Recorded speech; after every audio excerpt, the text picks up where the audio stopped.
El siguiente programa es presentado por Cadena NBI. Ministerio Profético y Apostólico, segunda parte. Vámonos a Segunda de Reyes, capítulo 2, versículo 1. Dice así: aconteció que cuando quiso Jehová alzar a Elías en un torbellino al cielo, Elías venía con Eliseo de Gilgal.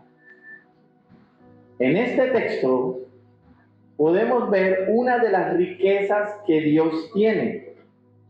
Él puede alzar en un torbellino al cielo a una persona.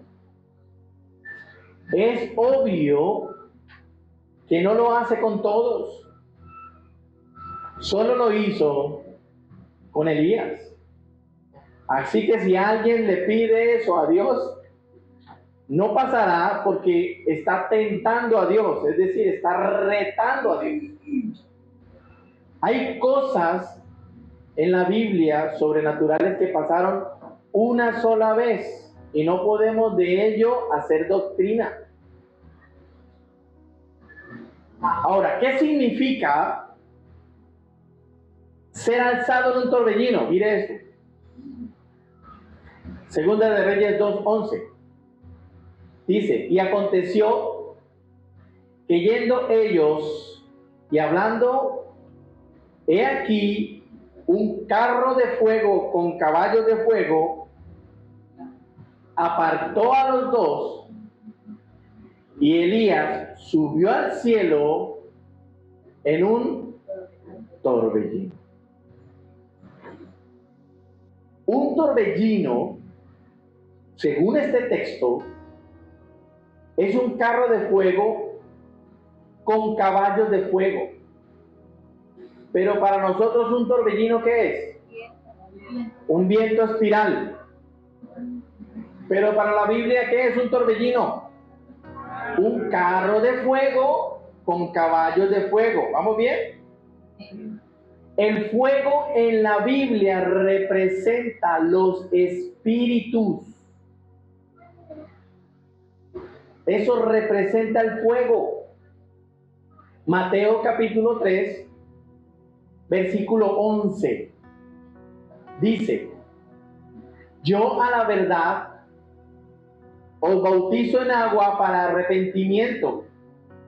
Ahí está hablando Juan el Bautista. Pero el que viene tras mí, cuyo calzado yo no soy digno de llevar, es más poderoso que yo. Él, es decir, Jesús, os bautizará en Espíritu Santo y fuego. ¿Cómo va a bautizar Jesús? ¿O cómo iba a bautizar Jesús? Les iba a bautizar en Espíritu Santo y fuego. Wow.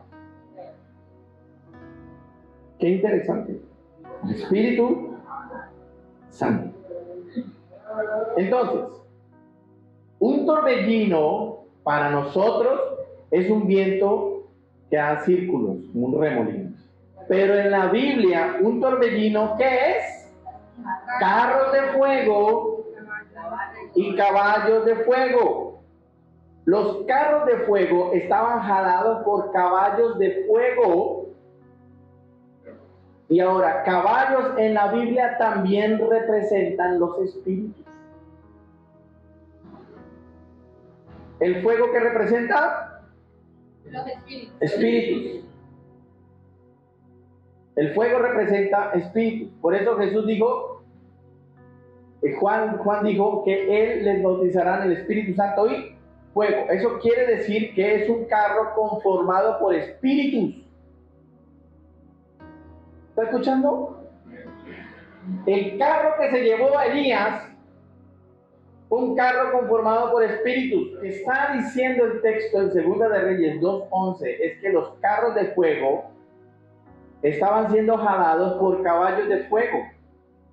Y caballos en la Biblia también representan espíritus. Entonces, eso quiere decir que el carro que se llevó a Elías era un carro conformado ¿por qué? por espíritus. Zacarías 6:5. Mire y vea. Vamos a leer el versículo 5 al versículo 8 y dice: pregunté al ángel que hablaba conmigo, ¿qué significan estos carros, mi señor? El ángel me respondió: estos son los 4 espíritus del cielo que salen después de haberse presentado ante el Señor de toda la tierra. Entonces, ¿qué son los carros? ¿Sí está viendo? No me lo estoy inventando. Sigo leyendo. El carro de los caballos negros va hacia el país del norte, el de los caballos blancos hacia el occidente y el de los caballos pintos hacia el país del sur. Esos briosos caballos estaban impacientes por recorrer la tierra, y el ángel les dijo: vayan, recorran la tierra de un extremo a otro. Y así lo hicieron. Entonces el ángel me llamó y me dijo: mira, los que van hacia el país del norte harán reposar mi espíritu en ese país. Entonces, ¿qué significa en la Biblia los caballos? Espíritus. ¿Y qué significa en la Biblia el fuego? Los espíritus. Entonces, ¿quién arrebató a Elías? Wow. ¿Qué significa el número 7? Las operaciones del Padre. ¿Y el Padre opera bajo cuántos espíritus? 7. Muy bien. Interesante, ¿no? Aquí viene una pregunta. ¿Qué hace un torbellino o un tornado? ¿Qué hace? Se lleva, Desciende del cielo, porque no es creado en la tierra. Ellos se crean en las nubes y bajan. Entonces, desciende del cielo y se lleva lo que toca, ¿a dónde? Al cielo. Wow. Dios tiene esa riqueza. La palabra riqueza es poder. La palabra riqueza significa poder. Dios tiene esa riqueza, tiene ese poder, que a través de sus espíritus puede levantar lo que Él quiera levantar. Dígame amén a eso. Entonces aquí viene otra pregunta. ¿A quién está levantando Dios al cielo? A un hombre. A un hombre. A Elías. ¿Sabe qué significa el nombre Elías? El nombre Elías significa Jehová es Dios. Wow. Eso significa el nombre Elías. Jehová es Dios. Elías no solo es un hombre, también es un ministro. Y su ministerio es el ministerio profético. Por eso les voy a hablar el porqué de una iglesia es importantísimo el ministerio profético y el ministerio apostólico. ¿Sabe qué está pasando en estas últimas semanas? Dios ya está empezando a levantar de esta iglesia sus primeros profetas. La limpieza no duele para que sufras, duele para que cambies. Entonces, ¿a quién está levantando Dios al cielo?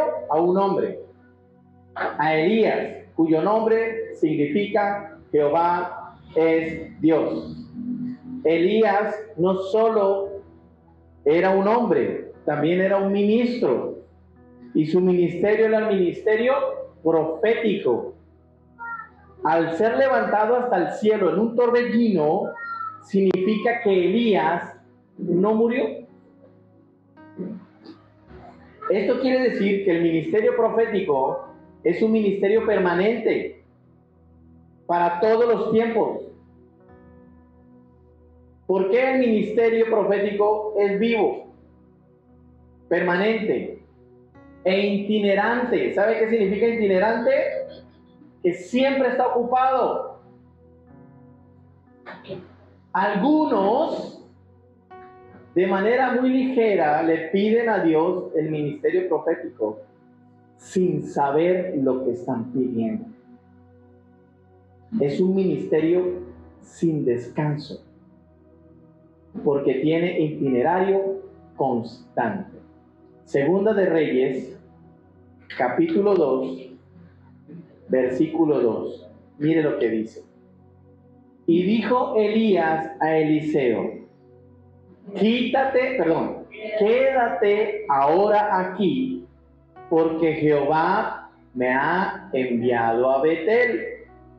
Y Eliseo dijo: vive Jehová y vive tu alma, que no te dejaré.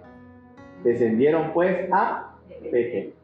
Con esto que te voy a mostrar, con estos textos, te voy a comprobar que el ministerio profético no descansa. No descansa. Versículo 4. ¿A dónde fueron primero? A Betel. ¿Y qué le dijo Elías a Eliseo? Quédese aquí, viejo. No me acompañe, yo voy solo. Y él dijo: yo voy. Listo, primer viaje, Betel. Versículo 4, mire esto. Y Elías le volvió a decir: Eliseo, quédate aquí ahora, porque Jehová me ha enviado ¿a dónde? A Jericó. Y él dijo: vive Jehová y vive tu alma, que no te dejaré. Vinieron pues a Jericó. Versículo 6. Elías le dijo: te ruego que te quedes aquí, porque Jehová me ha enviado ¿a dónde? Al Jordán. Y él dijo: vive Jehová y vive tu alma, que no te dejaré. Fueron pues ambos. El ministerio profético no descansa. Entonces, si tú eres de descanso, no lo pidas. El ministerio profético no descansa. Elías venía de Gilgal y Dios lo enviaba a todas partes sin descanso. Por eso que me dijo el Señor a mí: si tú te detienes, yo me detengo. Y créame, no me voy a detener. Si buscamos en un mapa, podemos ver las distancias de un lugar a otro.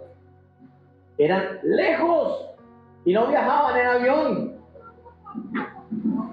Viajaban a pie o a lomo de mula. Malaquías 4:5. Entonces, ya estamos viendo que el ministerio profético es eterno. Siempre debe estar en la iglesia. Porque el profeta Elías, siendo profeta y teniendo ministerio profético, no murió. Pero ahora vamos a ver la profecía de Malaquías, cómo se cumple en el Nuevo Testamento y en nuestros tiempos.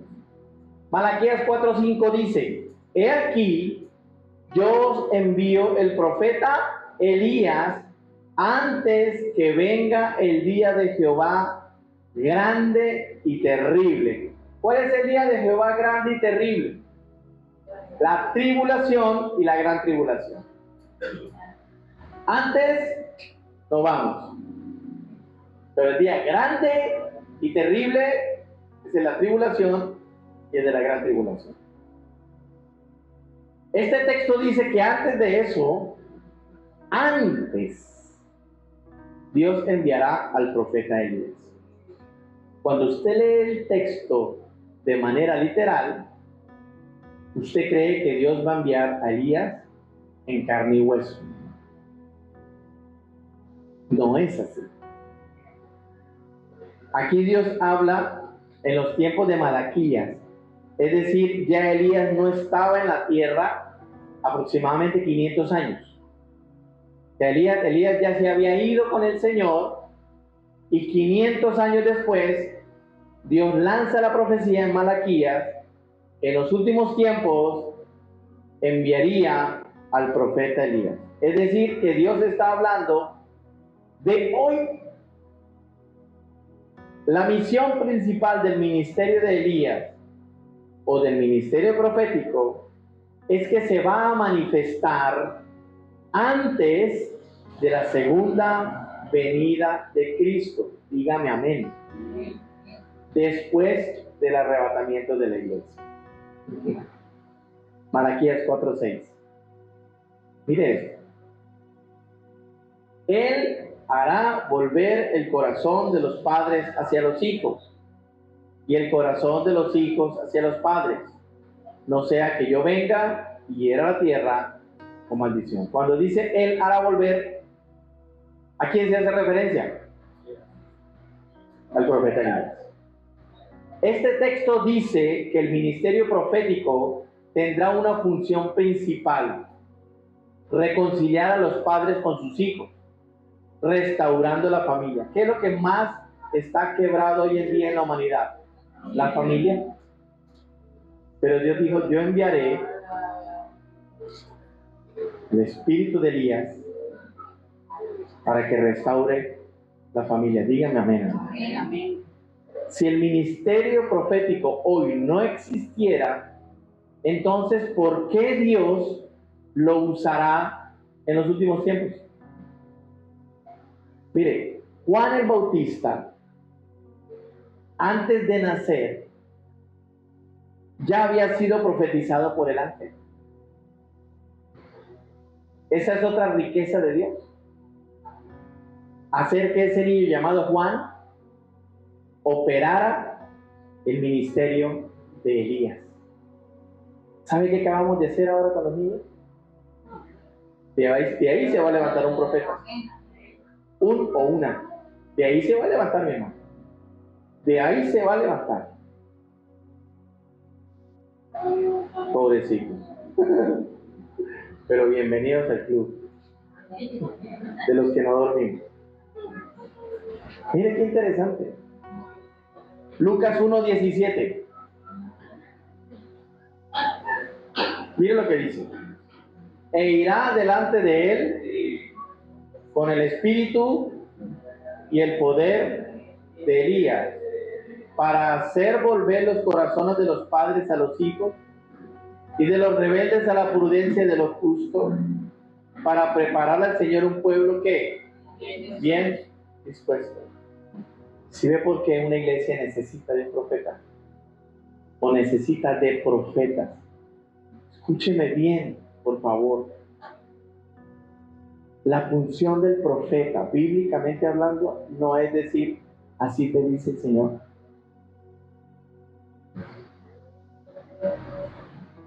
La función del profeta, bíblicamente hablando, en estos tiempos es reconciliar a la familia. Esa es la misión más importante. Por eso el Señor dice que en los últimos tiempos derramará el espíritu de Elías, ministerio profético. ¿Y cuál es el propósito? Que el corazón de los padres vuelva a los hijos, de los hijos a los padres, restaurar la familia. Interesante, ¿no? Obvio, hay momentos donde tienes que decir, si eres profeta, tendrás que decir, así te dice el Señor. Sí, claro. Pero eso no es la función principal. La función principal es reconciliar la familia. ¿Sabe qué le falta a esta sociedad de hoy en día? Perdón. Porque los padres le han hecho mucho daño a los hijos. Mucho. Y falta el perdón. Y sabe, el perdón tiene poder de salvación. Eso dice la Biblia. La Biblia dice, si ustedes no perdonan, yo tampoco les perdono. Pero tanto daño que me dice, perdone. La Biblia no dice, vaya, arrodíllese vaya chíllele, vaya derrámese, vaya lámele los pies. Eso no dice la Biblia. La Biblia dice perdona, es decir, suelta ese rencor. ¿Sabe cuál es el espíritu que produce la dermatitis? Se lo acabé de decir. El rencor. El rencor es un espíritu que produce dermatitis. Y si tienes dermatitis, indudablemente, yo muchas veces se los he dicho, hay enfermedades congénitas, hay enfermedades por medio ambiente, hay enfermedades por mala alimentación, claro que sí. Pero cuando no es por eso, hay un espíritu. Es porque no ha podido perdonar. Tienes que perdonarla. Tienes que perdonarla. Y para eso viene el ministerio profético. Cuando el Señor dice que tienes que perdonar, no significa que tienes que volver a vivir con Él o con ella. Es perdonar. Es perdonar. El otro día una hermana me contó, pastor, yo tenía un familiar que nos hizo mucho daño. Mucho daño, pastor, nos hizo. Y cuando estaba en su lecho de muerte, mandó a llamarnos a todos. Porque algunos piensan que cuando la persona va a morir, solo debe hacer la oración de fe. No, hay otra oración que también debe hacer, que es la oración del perdón. No solo es la oración de fe, la oración del perdón también. Porque si no, no va a la eternidad, por más bueno que haya sido. Eso me digo, y esta persona nos llamó a todos, y ahí en el lecho de muerte empezó uno por uno a pedirnos perdón. Perdóneme, afanado pidiendo perdón. ¿Qué cree que pasaría con esa persona? Se fue con él. Exacto, el Señor lo perdonó también y se fue a la presencia de Dios. Pero ¿qué hay de aquellos que ni un segundo tienen? Que mueren así. ¿Qué hay de aquellos que les dio un infarto fulminante y no tuvieron ni un segundo ni siquiera para decir ¡ayúdame! Y no perdonaron? Por eso el ministerio profético, su función principal es restaurar la familia por medio del perdón. Por medio del perdón. Antes que termine el año, haga una checklist, una lista. Hágase un listado. Y empiece a escribir en esa libretica a quienes tienes que perdonar. Te aseguro que te va a salir una lista la grande. Y antes de que termine el año, haga el esfuerzo de perdonarlos. Y la otra parte es, tienes que pedir perdón. Tienes que, así no te reciban el perdón. La palabra no dice en ningún momento, pida perdón y espere que le digan, ¡ay, tan lindo! Eso no dice la Biblia. Le dice, pida perdón, ya, chao. El problema es de la persona si lo perdona o no. Usted hizo lo que dice la Biblia. Tienes que pedir perdón. ¿Sabe quién acaba de morir? Un gran predicador llamado John MacArthur, a quien yo seguía. Por eso usted dice, uy, por eso pastor conoce tanto. John MacArthur fue mi maestro sin que él lo supiera. Extraordinario. La esposa, él acaba de morir. La esposa tenía demencia senil extrema. Extrema. Él hablaba con ella y a los segunditos, a los minuticos se le olvidaba lo que le había hecho. Pues una vez llegó un pastor a visitar al hermano John MacArthur, que ya estaba enfermo. Y estaba ahí la esposa todavía vive. Entonces él la saludó, hermana, fulanita de tal. Entonces el pastor le dijo, mi amor, mire, vamos a hacer tal cosa. Bueno, listo. A los 40 minutos regresa la esposa Y delante de la visita le dice al pastor: ¿usted por qué no me dijo? ¿Usted por qué no me advirtió de tal cosa, tal cosa? Cuando minutos antes, él ya se lo había dicho. ¿Sabe qué respuesta esperaba el pastor visitante? Que yo marcando le dijera: ay, mi esposa, ya, no moleste, ya. ¿Sabe cómo le respondió? Está bien, mi amor, perdóname. Mi respeto, ¿no? Está bien, mi amor, perdóname. Ah, bueno, no lo vuelva a hacer. ¿Está entendiendo? Y acaba de morir. ¿Qué cree que pasó con él? Solo por entender el poder del perdón para la eternidad. El poder liberador del perdón. ¿Tienes que pedir perdón? Sí. Porque antes de Cristo a alguien le hizo daño. Hay muchos papás que hicieron daño a sus hijos. Hay muchas mamás que hicieron daño a sus hijos. Y ahora se encuentran con Cristo y eso no lo han resuelto. Y tienen que resolverlo. Por eso el ministerio profético viene a restaurar familias. Por eso yo constantemente le estoy diciendo: arregle sus asuntos. Pero el Señor, por ahí escuché que el Señor venía en el 2031. Eso es antibíblico. Nadie sabe el día y la hora, y eso ya usted lo sabe el porqué. Pero arregle sus asuntos. Pídale perdón a sus hijos. Perdone a sus padres. Por eso les digo que el viernes aquí va a pasar algo impresionante. Aquí va a suceder algo impresionante. Pídale perdón a sus padres. Pídale perdón a sus hijos. Perdónelos. Él hará volver. ¿Él qué? ¿Quién? ¿Quién hará volver? Claro que sí. El ministerio profético. El espíritu de Elías. El ministerio profético. Esa es la función del ministerio profético.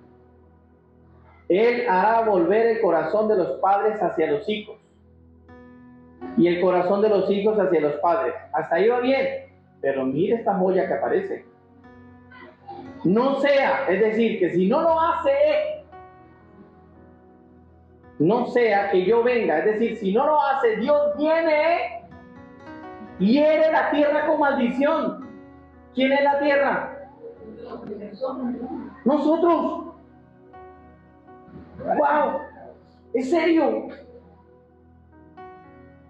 La Biblia dice que la tierra somos tú y yo, porque fuimos hechos del polvo. Entonces el texto dice: no sea que yo venga y te hiera con maldición. Wow. Por eso es serio. Y por eso hoy nos salieron muchos amenes. Porque el ministerio profético no recibe aplausos. Si no viene el Señor y nos hiere, ¿cómo? ¿Y qué es maldición? ¿Qué es maldición? Enfermedad, ruina, pobreza, destrucción. Mis hermanos, Dios le dijo al rey Ezequías: arregla tus asuntos, porque vas a morir.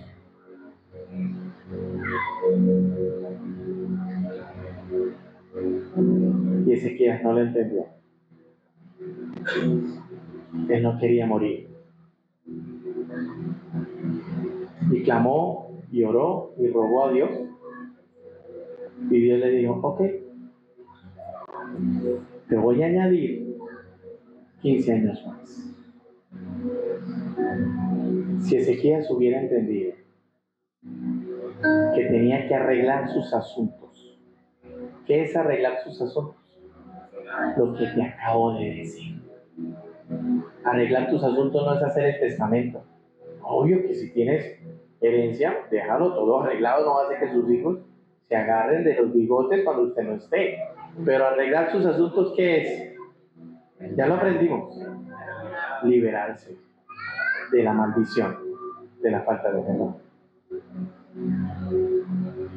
¿Sabe qué pasó con el rey Ezequías? Dios le dio 15 años más. ¿Sabe cómo terminó? Descarriado.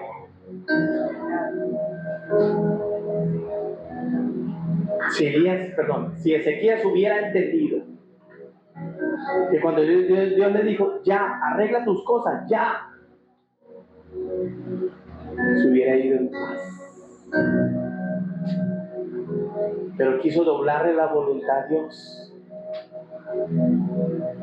Y al doblarle la voluntad a Dios, terminó mostrándole los tesoros del palacio a sus enemigos, y tiempo después sus enemigos lo invadieron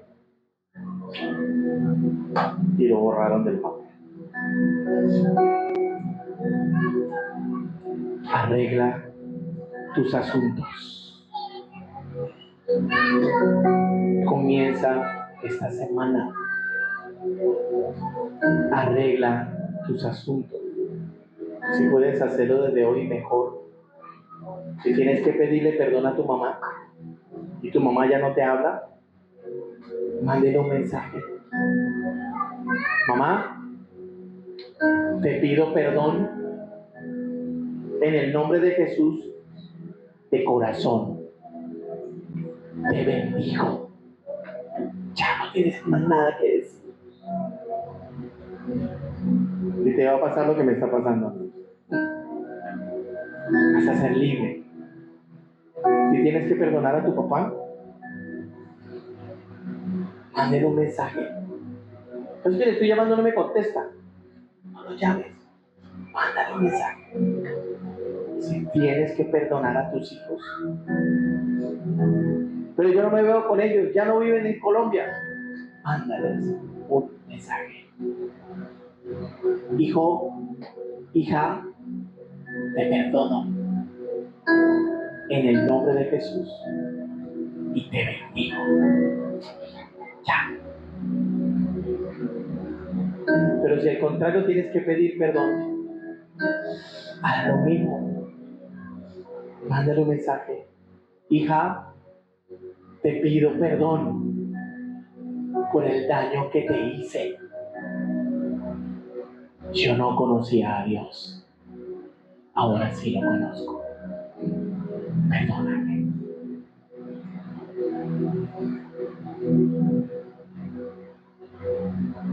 Hijo, perdóname si te hice daño. Yo no conocía a Dios y ahora sí. Te bendigo. Eso es suficiente para que la maldición que dice la palabra no venga sobre ti. Porque Dios dice en su palabra, no sea que yo venga y te hiera con maldición. No sea que yo venga y te hiera con maldición. Este programa fue presentado por Cadena NBI.